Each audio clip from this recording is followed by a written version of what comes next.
welcome back to this last episode of Ask a Plant Doctor. Our plant doctor today is going to wrap up the season with an episode on how to help out our wild friends in the winter moving forward. Now, we thank you for watching, and we thank you especially our plant doctor for sharing his horticultural wisdom so freely with us. Until next year, happy gardening. Hello! Well, today we're in a garden with lots of beautiful flowers. It's towards the end of the season, but there's still lots going on. Lots of beautiful flowers that we're seeing here that are food and forage for the pollinators that are so important to a productive garden. It's really important to have flowers that bloom all season long to support the pollinators in your area, because you want them to come back. You want to feed them all through the season, and you want them to come back. Better yet, maybe even leave some of your flowers all through the winter. Let's look at some of the things we might leave in the garden to help support pollinators and wildlife even when the garden has gone to bed.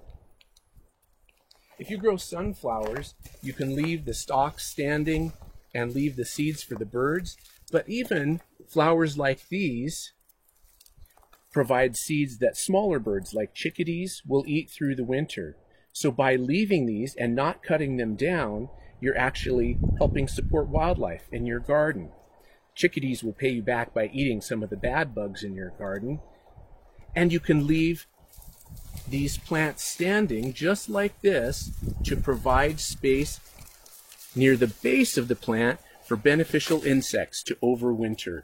Down here you might see egg cases from a praying mantis. You might see convergent ladybugs gathering and hiding under the mulch together. Leaving some hiding places for beneficial insects in your garden. And we're hearing a beneficial amphibian right now in the background, a frog.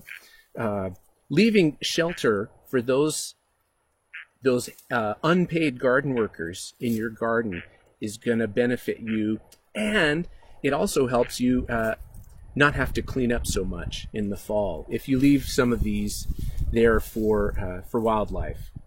Now, I know some of you are probably very fastidious gardeners, and it's really hard to have an untidy garden. So for those of you who just can't leave a big tall flower stalk like this all winter, maybe pick one part of your garden that you don't see every day and leave that a little bit unkempt. Don't cut the plants down. Let the insects find shelter there, and then you can tidy up the rest of the garden so that you don't have to worry about the mess. Thanks for joining us in the garden this year. I'm Tim Koloff with the WSU Master Gardeners. I appreciate your giving us some of your time. Like and subscribe. Visit us at our Master Gardener website, and that's a wrap.